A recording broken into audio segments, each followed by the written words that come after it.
Welcome back. There is one place in the British Isles that has seen fewer people than the moon. Another shipping forecast issued by the Met Office at 2343 on Saturday the 18th.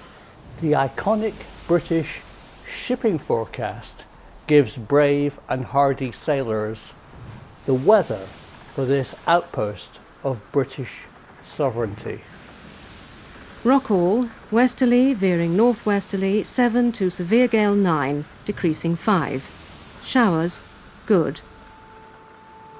But where exactly is Rockall and why is it important?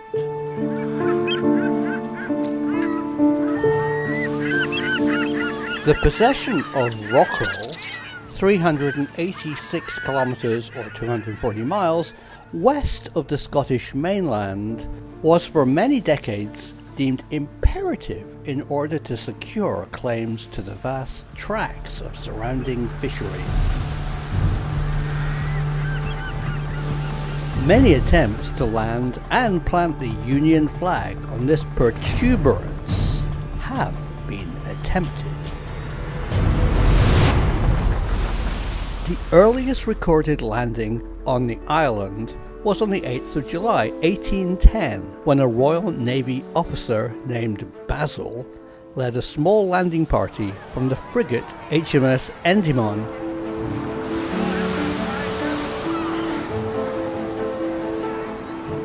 Whilst there, Endymion, which was taking depth measurements around Rockall, lost visual contact with the tiny rock. The ship drifted away, leaving the landing party stranded.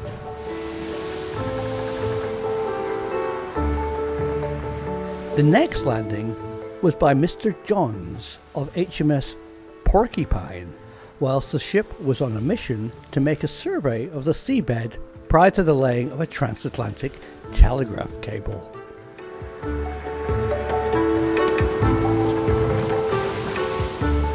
Johns managed to gain foothold on the island, but failed to reach the summit or plant a flag.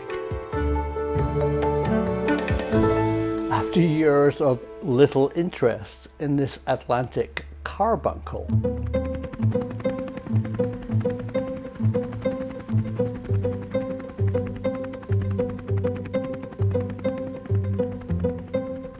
the British Navy annexed the rock in 1955 by hoisting the Union flag and cementing a brass plaque on its storm-washed summit.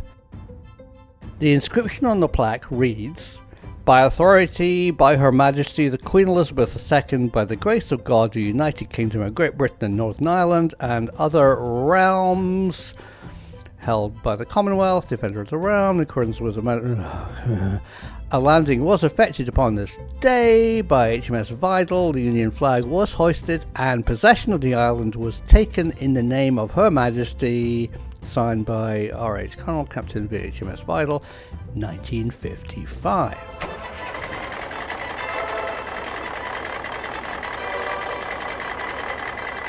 The initial incentive for the annexation was the test firing of the UK's first guided nuclear weapon, the American-made Corporal missile.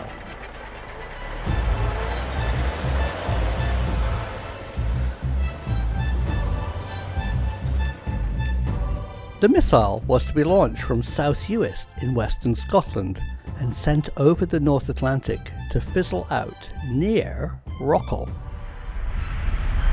The Ministry of Defence was concerned that the unclaimed island would provide an opportunity for the Soviet Union to spy on the test. Consequently, in April 1955, an order was issued to the Admiralty to seize the island and declare UK sovereignty, lest it become an outpost for foreign observers. Cold War paranoia was washed away and left this tiny island to the gannets.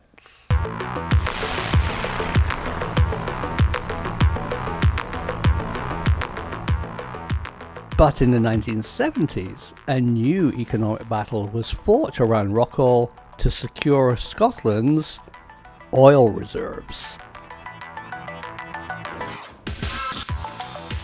In 1972, the Island of Rockall Act, passed by Parliament in Westminster, formally declared it to be part of Inverness-shire, although the nearest permanently inhabited settlement is 220 miles away on North Uist in the Outer Hebrides. But London has always been bad at Scottish geography. The Soviet Union never seemed that interested in the rock, but the Irish have disputed British sovereignty claims. Imperial ambitions were set back by international ratifications of the UN Convention of the Law of the Sea, which states rocks which cannot sustain human habitation or economic life of their own shall have no exclusive domain. Britain has always ignored the Irish and, it seems, the UN. In 1997, the organisation Greenpeace were outraged at the environmental impact of the oil industry in the Rockall area, so they occupied the island for a short time, renaming it Waveland. Greenpeace declared the island to be a new global state and offered citizenship to anyone willing to take their pledge of allegiance.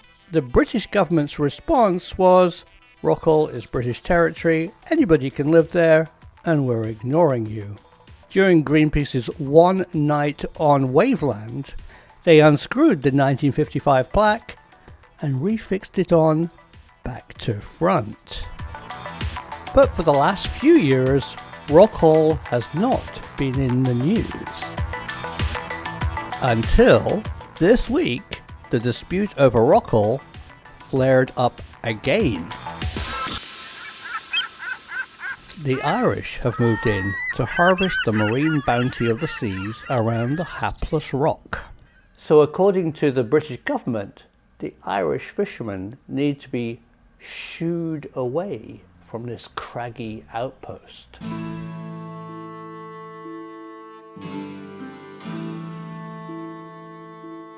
Due to the chaos of Brexit, the UK currently does not have a defence minister, and as Rockall was given to Scotland to look after in 1972, the British government passed the buck to Fiona Hislop, Scotland's Cabinet Secretary for Culture, Tourism and External Affairs, to become our War Minister.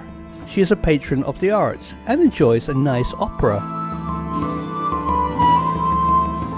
It was rumoured she was going to send a patrol boat, but as Scotland does not have its own navy, and definitely does not have a patrol boat with guns to fire warning shots across the bows of errant Irish fishing boats, it was speculated that a brawny Scotsman would need to sail out to the rock and shout, "Get your arses away from our rock!"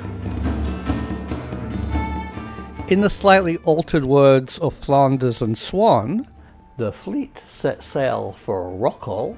We sped across the planet to find this lump of granite.